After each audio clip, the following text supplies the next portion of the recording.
bayot din tapos tinawag ko na sir, di naman nagalit. Inang mukha yan. Mukha ba ako nagko-content ng pandesal sardinas? Hindi po. Pero mukha po kayong lalaki. Anong problema dito? Di niyo ba na-orient mga tauhan niyo? Ano bang ginawa mo?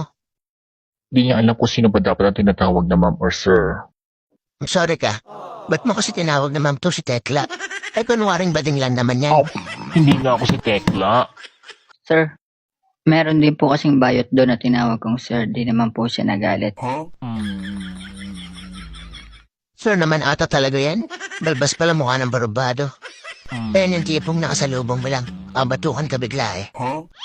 Ina niyo kung mag-usap kayo parang wala ako dito Huwag niyo ako ikumpara dyan. Tingnan mo nga ako. Sa ganda kong to, mukha ba akong sir? Tang in. Guard! May baliw dito.